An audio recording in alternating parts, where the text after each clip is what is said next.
Thank you for tuning into our podcast, Canal Days, What Life is Like in the Industrial Connecticut River Valley of Massachusetts. I am your host, Carrie, and joining us today is Holyoke's very own local historian and creator of the historical tours of Greater Holyoke, Robert Como. He personally offers and leads public and private tours, as well as presentations of historical sites within communities throughout the state of Massachusetts. Currently, the communities he has chosen to focus on this year are Holyoke, Chicopee, South Hadley, and East Hampton, and also Granby and Amherst as well. His tours spotlight the local canals, reservoirs, cemeteries, and churches, as well as various parks, streets, and selected historical houses within each community. In today's episode, we'll be discussing the Godfrey Triangle located in Springfield, Massachusetts. So, Robert, explain the memorial in the Godfrey Triangle and why it was made. All right, now the Godfrey Triangle itself is a gift from William Godfrey, who was the founder of the Indian Orchard Company. That is the company that's found on the Indian Orchard Canal. And in 1927, they put in a plaque to honor the men from Indian Orchard who went after World War I and did not come back. Of course, both World War I and World War II were, for all nations involved, quite deadly. And there's about 18 names on this plaque of men from Indian Orchard not coming back from the war. They died in Europe due to illnesses or injuries. And so what we're going to talk about is that plaque, some of the names on it, some of the houses around it, other things around this park. And we're also going to talk about the future of this triangular park. And do you happen to know some of the names inscribed on the memorial? Yes, I know them all since I took a picture and I made a grid on my webpage for this park. And if you find this grid, you'll see that what I've done is I took all the men's names and alphabetized them and put down their first and last name. But most importantly, I'm trying to find where the man is actually buried.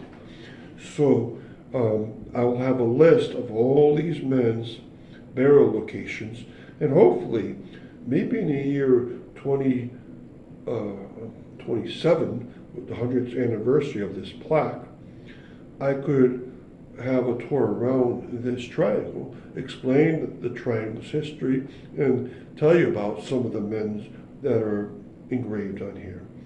All right. So, for instance, there's a Private William Boda, and he is buried in Francis South in the Ois Ans American Cemetery. And you can go through each one of these and that I have linked here and figure out where they're buried. So, Private First Class Louis Moses Croto, born in Ware, died in France. He's buried in the St. Mihiel American Cemetery in France, of course.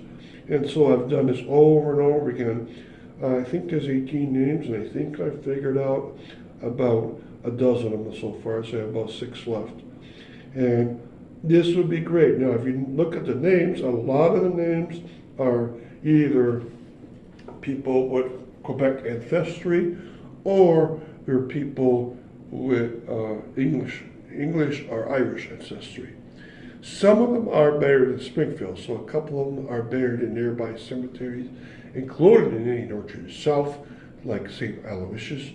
And so maybe I found some of the pictures, maybe I can find much more stories about their lives. So this I've done to many places with monuments like this, and I hope to do this for this location. So keep checking back.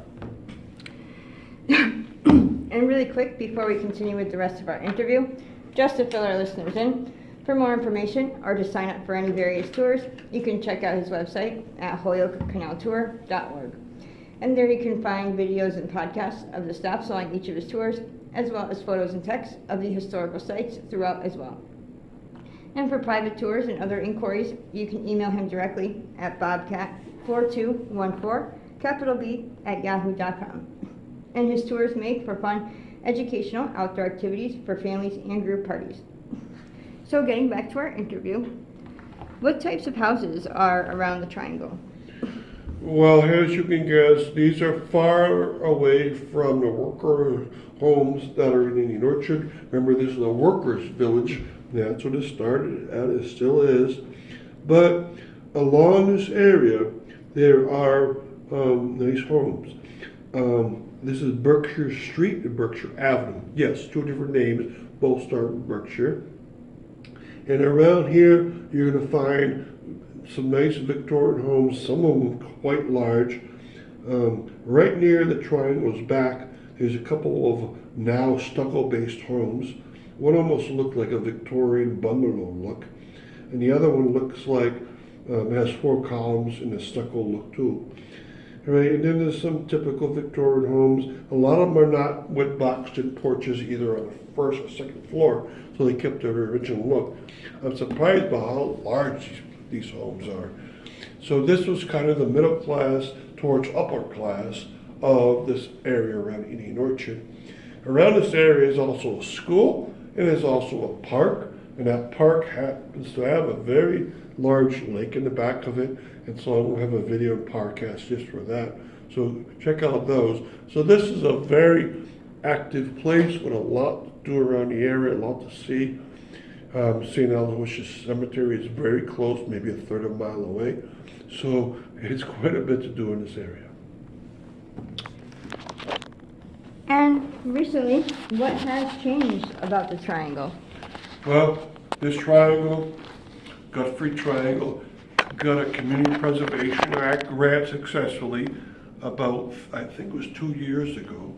And it was rehabbed. So what they did is they made a nice plaza around it, rehabbing that plaza. So it's now new brick there. And they fixed up the grass and some of the trees. It looks like they even were able to clean up the masonry that holds the plaque and the plaque itself. And the Springfield Preservation Trust was the one that spearheaded that CPA grant through Springfield. Springfield has a very high level of Community Preservation Act, and so this became one of their projects, and it was a great success. So when I came up to it, I realized that everything has been sharpened up here, and everything is beautiful, and that's great because they were coming up to the 100th anniversary of the plaque itself, and for the park itself, which is much older than that, probably about 150 years old. So I'm glad everything looks great. It's at a very obvious corner. Now, you can go through this street 10,000 times and not realize there's a plaque on that masonry behind it. Most people just buzz through in their cars. But if you stop, you'll be pleased to see there's such a beautiful plaque that's been renovated to a high level.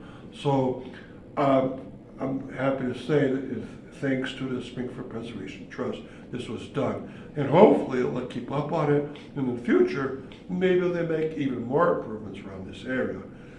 Okay, so thank you. And thank you, Robert, for educating us on your tours and historical topics of your expertise. And we want to thank our listeners for tuning in. And you can check out a large selection of our other podcasts on his website, as well as on SoundCloud.com. And be sure to stay up to date with new videos and podcasts posted daily. Thank you, and hope you join us again.